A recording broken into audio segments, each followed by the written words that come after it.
ইমানদারের দুইটা জিনিস জান্নাতের বিনিময়ে বিক্রি হয়েছে আল্লাহর কাছে। একটা তার জান আর একটা তার মাল। জান বলতে তার জীবনের সময়, মাল বলতে তার উপার্জিত সম্পদ। এর অর্থ হলো এটাই, ইমানদারের জীবনের সময় ব্যয় হবে আল্লাহর রাস্তায়, ইমানদারের জীবনের সম্পদটাও ব্যয় হবে আল্লাহর রাস্তায়।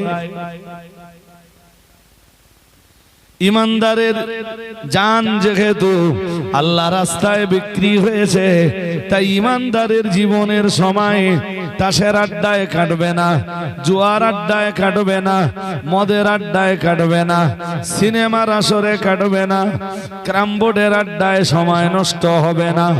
ইমানদারের জীবনের সময় আল্লাহ যেহেতু কিনে নিয়েছেন, ইমানদারের সময় সিনেমা দেখার জন্য ব্যয় হবে না, ইমানদারের সময়ে ক্রামবোর্ড খেলার জন্য ব্যয় হবে না, ইমানদারের সময়ে গান শুনবার জন্য খরচ হবে না, ইমানদারের সময় খরচ হবে আল্লাহ আল্লাহর জিকিরের জন্য, ইমানদারের সময় খরচ হবে কোরআন তেলাওয়াত করার জন্য, ইমানদারের সময় খরচ হবে নামাজ আদায় করার জন্য, ইমানদারের সময় খরচ হবে আমার আল্লাহ নামের জপ জিকির করার জন্য, তাসবিহ তাহলিল আর তাকবীর পড়ার জন্য।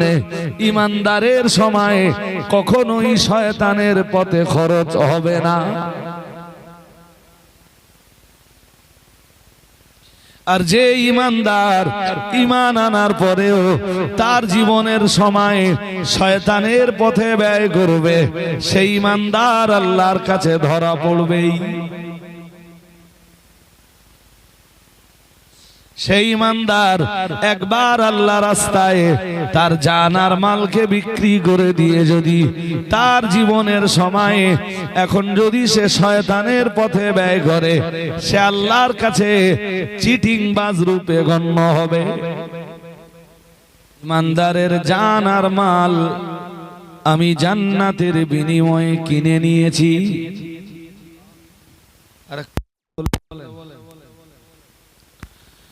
ইমানদারের জান যদি, ইমানদারের জীবনের সময় যদি আমি আল্লাহ আমার রাস্তায় খরচ হয়, আর ইমানদারের উপার্জিত সম্পদ যদি আমার রাস্তায় খরচ হয়, আমি ইমানদারদেরকে আমার দয়ার জান্নাতের ভিতরে জায়গা করে দিব।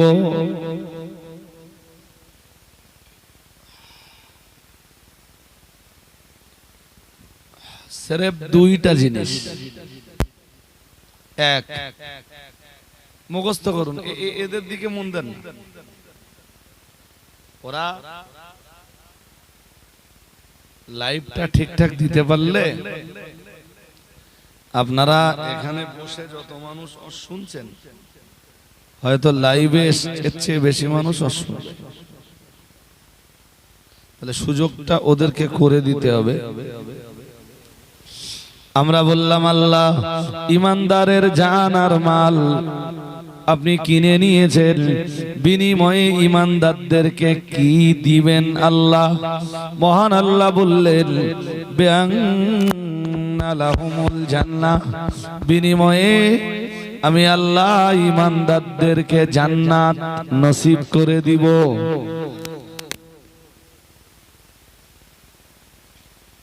আমরা ইমানদার তো সবাই, হ্যাঁ না বলতে হবে? সবাই বলেন না, সন্দেহ আছে? ইমানদার কিনা এটা জিজ্ঞেস করলে বুক ঠুকে বলতে হবে যে বেশক আমি মুমিন, বেশক আমি ইমানদার।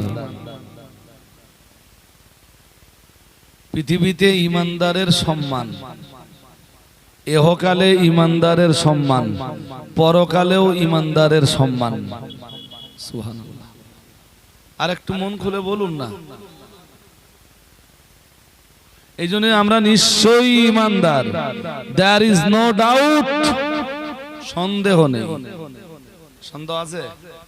জোরে বলুন, সন্দেহ আছে? আর ইমানে সন্দেহ করা জায়েজ নেই। তাহলে আমরা ইমানদার, আল্লাহ আমাদের জান আর মাল কিনে নিয়েছেন। কিসের বিনিময়ে বলুন তো? আমি দুবার বলেছি। কিসের বিনিময়ে? জান্নাতের। কিসের বিনিময়ে এবার বলুন? হ্যাঁ, শুনে যদি মনে না রাখতে পারেন তো 4-5 ঘন্টা শোনা কি দরকার আছে? 10 মিনিট শুনবেন। এইটা 11 পারা সূরা তাওবার 111 নম্বর আয়াত। আমি যে আয়াতের কথা বলছি, ইমানদারের দুইটা জিনিস জান্নাতের বিনিময়ে বিক্রি হয়েছে আল্লাহর কাছে। একটা তার জান আর একটা তার মাল। জান বলতে তার জীবনের সময়, মাল বলতে তার উপার্জিত সম্পদ। এর অর্থ হলো এটাই, ইমানদারের জীবনের সময় ব্যয় হবে আল্লাহ রাস্তায়, ইমানদারের জীবনের সম্পদটাও ব্যয় হবে আল্লাহর রাস্তায়। ইমানদারের জান যেহেতু আল্লাহ রাস্তায় বিক্রি হয়েছে, তাই ইমানদারের জীবনের সময় তাসের আড্ডায় কাটবে না, জুয়ার আড্ডায় কাটবে না, মদের আড্ডায় কাটবে না, সিনেমার আসরে কাটবে না, ক্রামবোর্ডের আড্ডায় সময় নষ্ট হবে না। ইমানদারের জীবনের সময় আল্লাহ যেহেতু কিনে নিয়েছেন, ইমানদারের সময় সিনেমা দেখার জন্য ব্যয় হবে না, ইমানদারের সময় ক্রামবোর্ড খেলার জন্য ব্যয় হবে না, ইমানদারের সময় গান শুনবার জন্য খরচ হবে না, ইমানদারের সময় খরচ হবে আল্লাহ আল্লাহর জিকিরের জন্য, ইমানদারের সময় খরচ হবে কোরআন তেলাওয়াত করার জন্য, ইমানদারের সময় খরচ হবে নামাজ আদায় করার জন্য, ইমানদারের সময় খরচ হবে আমার আল্লাহ নামের জপ জিকির করার জন্য, তাসবিহ তাহলিল আর তাকবীর পড়ার জন্য।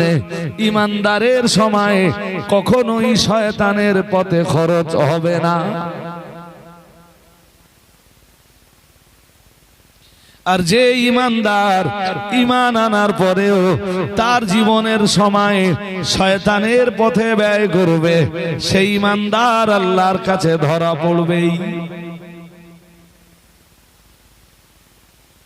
সেই ইমানদার একবার আল্লাহ রাস্তায় তার জান আর মালকে বিক্রি করে দিয়ে যদি তার জীবনের সময়ে এখন যদি সে শয়তানের পথে ব্যয় করে, সে আল্লাহর কাছে চিটিংবাজ রূপে গণ্য হবে।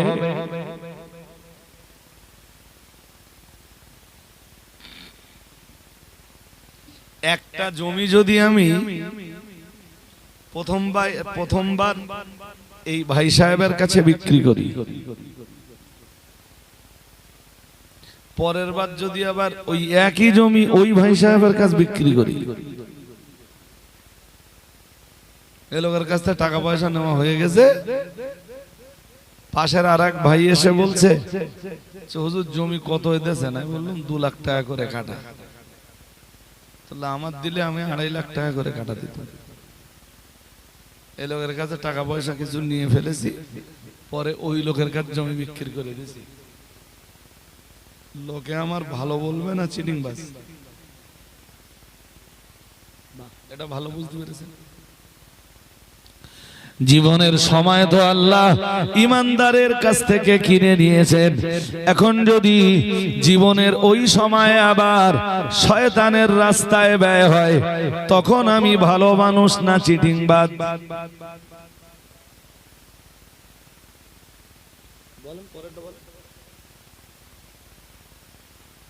আর পরেরটা কিছু বলেন না, ভালো মানুষ?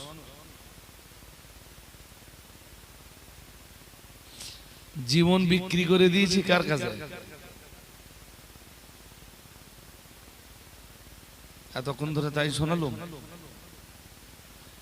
আমরা আমাদের জীবন বিক্রি করে দিয়েছি জান্নাতের বিনিময়ে কার কাছে? আল্লাহর কাছে। এখন যদি ওই জীবনের সময় শয়তানের রাস্তায় ব্যয় হয়, চিটিং বাস্তব।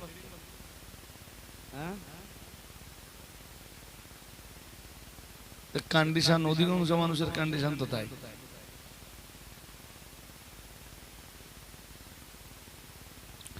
কারো বা বয়স হয়েছে 45, কারো বা বয়স 30, কারো বা 30-এর কম, কারো বা 40, কারো বা 50, কারো বা 60, কারো বা 70। আজও নামাজ কালামের কোনো খবর নেই।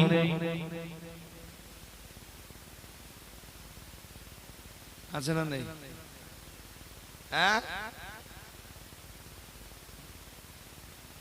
কি নিয়ে আপনি কবরে যাবেন?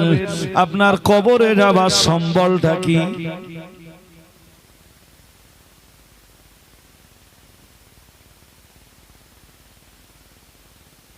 বলবেন? এই পাড়া কত বছর হয়েছে আমি জানি। কত বছর হয়েছে এখানে পাড়া? 50-100 বছর, তারও বেশি। মনে পড়ে একবার এসছি আপনাদের এখানে। এখানে তো কত ঘর মুসলমানের বাস ভাই? বলছি কত ঘর মুসলিমের বাস? কত কত? 40-50 হবে? 50 হবে। 50 ঘর মসজিদ আছে তাহলে নিশ্চয়ই আছে। আমি বলো এতটা আন্দাজ করিনি, বলো যে এই জলসা। আমি জানি গাড়াকুপের হয়তো রাস্তা, আমার মনে নেই। এরা দাউদ করার সময় বলে এসছে যে সেই মাঠের মাঝখানে, আমার মনে নেই বলো। আর তাই দেরিটা বেশি হয়েছে।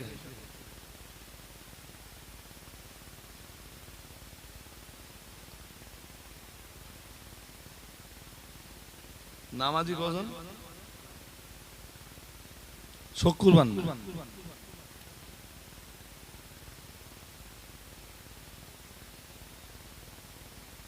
সব বাইরে। এখানকার লোক কেউ নেই বাজি? 7-8 জন। আপনি এখানকার? এখানকার 7-8 জন ওয়াক্তেও নামাজে হয়। আর শুক্রবারে 20-30 ইমামকে। ও কি হবে ভাই?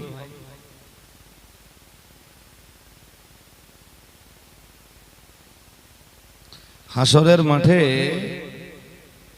যে দিওয়ানগুলো বসবে, প্রথম দিওয়ানে বিচার হবে বান্দার নামাজের।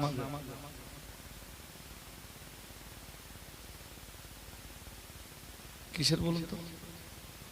বলুন বলুন। কোরআন শরীফে মহান আল্লাহ জানিয়েছেন, ফি জান্নাতি ইয়াতাসাআলুন আনিল মুজরিমিন মা সালাকাকুম ফি সাকার ক্বালু লাম নাকু মিনাল মুসাল্লিন ওয়া লাম নাকু নুতঈমুল মিসকিন ওয়া কুন্না নাখুদু মা'আল খাইদিন।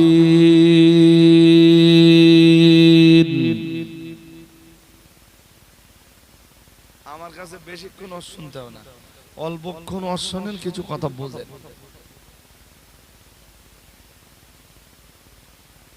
এমন না তোরা কোথায় যাবে? কোথায় যাবে?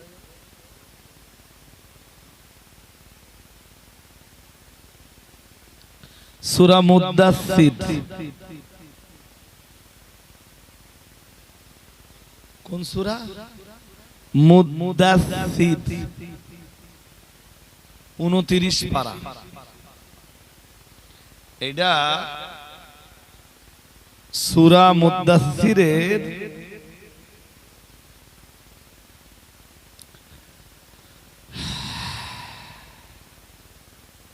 শেষের দিকের অংশ। মুদ্দাসসির ফি জান্নাতি ইয়াতাসাআলুন আয়াত নম্বর 40 আনিল মুজরিমিন আয়াত নম্বর 41 মা সালাকাকুম ফি সাকার 42 قالوا لم نك من المصلين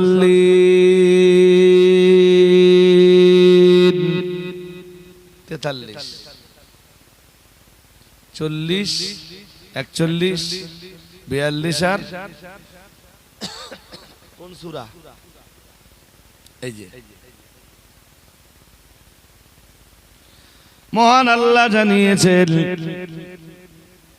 ফি জান্নাতি ইয়াতাসাআলুন জান্নাতের ভিতরে পরস্পর পরস্পরকে জিজ্ঞাসাবাদ করবে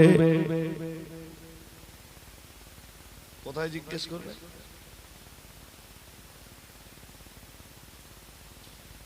কি জিজ্ঞেস করবে তার মানে কি জানেন অর্থটা আগে বুঝে নেন কিছু মানুষ হাসরের ময়দানে বিচারন্তে জান্নাতে চলে যাবে ডাইরেক্ট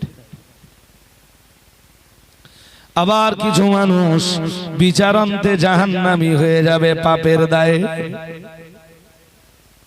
নামাজ না পড়ার দায়ে রোজা না রাখবার দায়ে মাল ছিল যাকাত না দেওয়ার দায়ে হজ না করার দায়ে কিছু মানুষের জায়গা হবে জাহান্নাম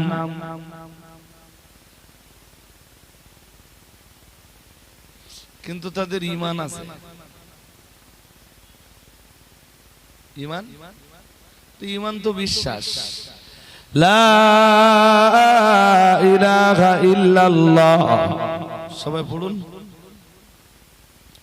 ভালোভাবে পড়েননি ভক্তি করে পড়েন না একটু লা ইলাহা ইল্লাল্লাহ মুহাম্মাদুর রাসূলুল্লাহ কালবে ঈমান ছিল পাপের দায়ে জাহান্নামে গেছে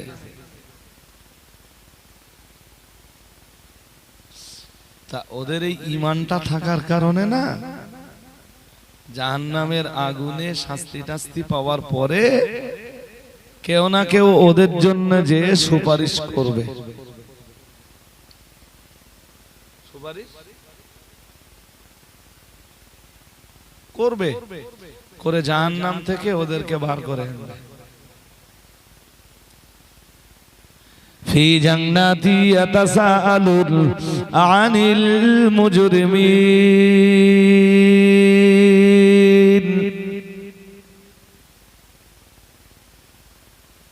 তাহলে ওরা জান্নাতে আসবে অনেক পরে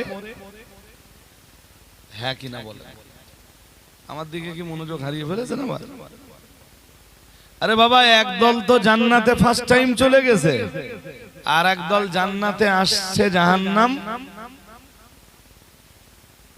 খেটে জাহান্নাম খেটে জান্নাতে আসছে কি অনেক কত পরে আমি বলতে পারবো কতদিন ওরা জাহান্নামের ভিতরে থাকবে সেটাও আমি বলতে পারবো না উল্টো জাহান্নামের শাস্তি তো অত্যন্ত ভয়াবহ জাহান্নামের শাস্তি অত্যন্ত কঠোর কতদিন ওরা জাহান্নামে থাকবে তারও হিসাব আমি বলতে পারবো না আমার কাছে একটা দুটো কথা শুনুন শুধু আল্লাহ পাকের রাসূল এক হাদিসে জানি